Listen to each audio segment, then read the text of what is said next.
Estamos no 46º dia do projeto A Vida no Reino, em busca da transformação integral. Você já consegue sentir a transformação na sua vida? E nas pessoas pelas quais tem orado?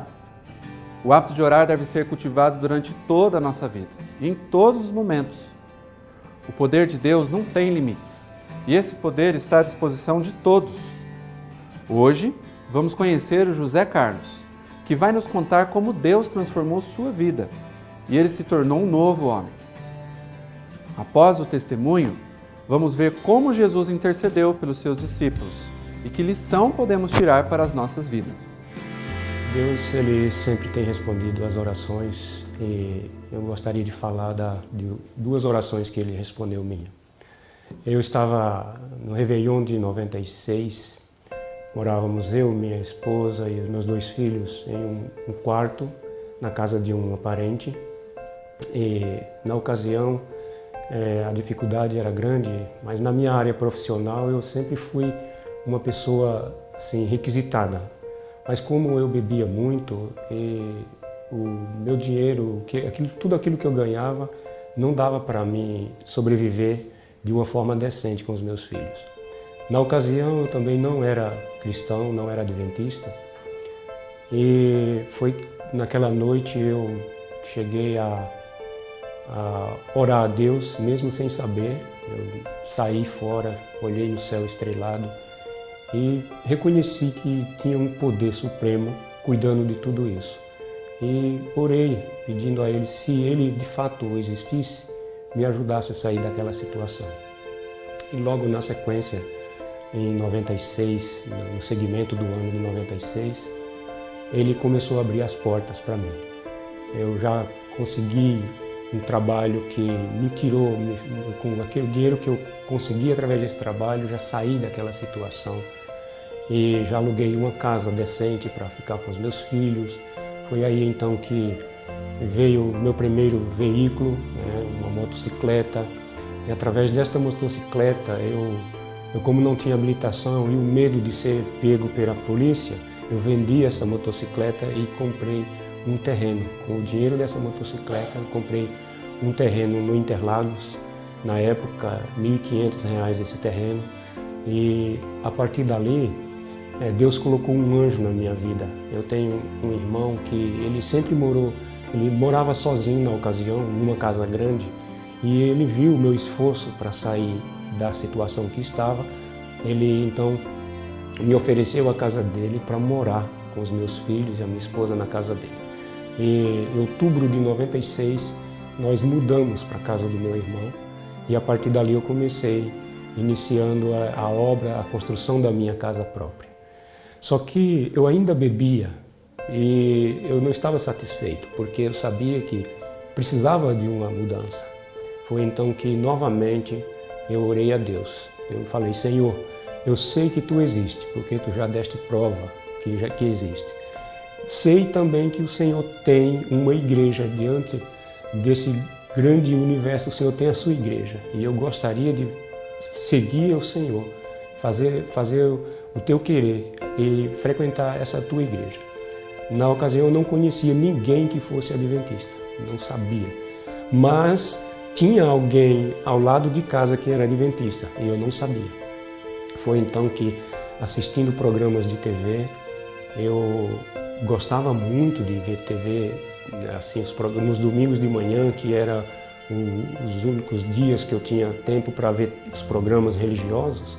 Aí eu assistindo a Universal, o programa da Assembleia, e zapeando na televisão, um dia eu cheguei e vi o Está Escrito, né, da Igreja Adventista. Eu achei aquela mensagem maravilhosa. Eu lembro-me da mensagem que o pastor Bulhão pregava naquela manhã, o chamado de Abraão: sai da tua terra, da tua parentela e da casa dos teus pais, para uma terra que eu te mostrarei. Então ali eu me emocionei e senti o chamado. E Deus fez um milagre na minha vida. Parei de beber e comecei a frequentar a Igreja Adventista. Quando foi em setembro de 2000, eu me batizei e graças a Deus aqui estou. buscando sempre fazer a vontade do Senhor. E Ele tem sempre me respondido de uma forma maravilhosa. Eu agradeço muito a Deus por ter me tirado da lama do pecado. Tem um texto na Bíblia que eu adoro, que eu gosto muito, está em Samuel, que fala da oração de Ana, segundo Samuel, 1 Samuel capítulo 2, versículo 8, que ela fala assim lá na oração dela, que Deus levanta o pobre do pó e desde o monturo exalta o necessitado e o faz assentar entre os príncipes e o faz herdar o reino da glória. Então eu me sinto uma pessoa engajada dentro desta oração de Ana, porque literalmente Deus me tirou do pó, me tirou do monturo e me exaltou e me colocou entre os príncipes.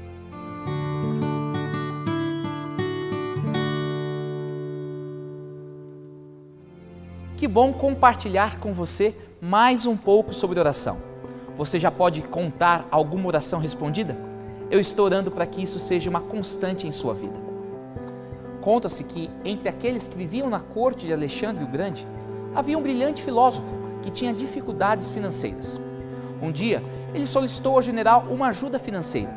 Alexandre disse que ele poderia pegar o que ele precisasse junto a um tesouro imperial. Porém, quando o filósofo solicitou o equivalente a 120 mil reais, o tesoureiro recusou dar tão grande quantia sem antes verificar. Quando o tesoureiro foi ter com Alexandre o Grande, ele ouviu: pague o montante de uma só vez. O filósofo prestou-me honra singular. Ao solicitar tão grande quantia, ele mostrou que entende quão rico e generoso eu sou. Há alguém aguardando ser honrado por nossas petições, pois não há ninguém tão generoso e rico como o nosso Deus. O Criador está almejando derramar sobre nós ricas bênçãos. A única coisa que Ele está aguardando é o nosso pedido. Cristo compreendeu esta generosidade e riqueza do nosso Pai Celestial ao fazer a oração sacerdotal em João 17. Ontem vimos que Jesus orou por si mesmo. O seu primeiro pedido foi para que o Pai pudesse cumprir o plano em sua vida, para que dessa maneira o nome do Pai fosse glorificado. Porém, a petição de Cristo por si mesmo não termina por aí. Ele tem um segundo pedido ao Pai: pois tem dado ao Filho autoridade sobre todos os seres humanos, para que Ele dê a vida eterna a todos os que lhe deste. E a vida eterna é esta, que eles conheçam a Ti, que és o único Deus verdadeiro, e conheçam também Jesus Cristo, que enviaste ao mundo. Interessante notar que a palavra dar é significativa nessa oração. Ela é usada 17 vezes. O Pai deu autoridade ao Filho, o Pai dá às pessoas o Filho, e o Filho dá a essas pessoas a vida eterna. Aqui está o âmago do segundo pedido de Cristo por si mesmo, que por Ele a vida eterna esteja à disposição de todo aquele que o procura.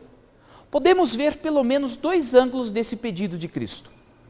Primeiro, que Ele possa ser uma imagem viva, clara, nítida de quem é o Pai, para que através desse conhecimento o ser humano seja salvo. Salvação, segundo essa oração de Cristo Jesus em João 17, consiste e se manifesta quando o ser humano conhece o Pai. De forma simples, Jesus ora para que as pessoas conheçam o Pai através dele. Essa não deveria ser a nossa oração também? Que a nossa vida, o nosso falar, pensar, agir, possa refletir o Pai em nós? Para que as pessoas, ao olharem para nós, pudessem ver Cristo Jesus? Não é essa a oração da letra da canção Brilhar por Ti? Senhor, eu quero brilhar por Ti.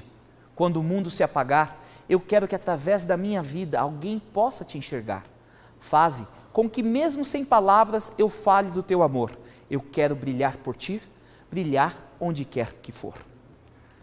Já o segundo ângulo do pedido de Cristo é que através dele, do seu sacrifício, o ser humano pudesse ter acesso ao maior de todos os presentes e milagres, o da salvação. Cristo ora para que a sua entrega possa ser aceita pelo Pai, para que desta maneira o salário do pecado seja pago e a humanidade que não tinha esperança diante da situação da pecaminosidade possa encontrar a porta de salvação aberta por Deus.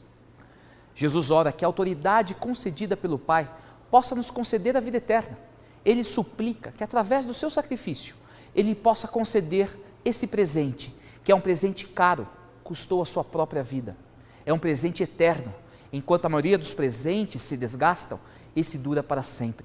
É um presente essencial. Não há presente mais necessário do que esse. É um presente exclusivo, concedido somente para aqueles que o aceitam. É um presente imerecido, oferecido pela misericórdia de Deus, que não tinha obrigação de salvar a ninguém. Mesmo orando por si mesmo, Cristo tem em mente você e eu. Ele ora para que possa ser o canal de amor entre o Pai e a humanidade. Ele suplica que o ser humano possa ter acesso à salvação. Está você preparado para ver a realização dessa oração de Cristo em sua vida e em sua família? Ore agora, ore nesse momento, para que Cristo possa morar em seu coração. Ao fazer essa prece, lembre-se, a oração é a chave nas mãos da fé para abrir o celeiro do céu, onde se encontram as ilimitadas bênçãos de Deus.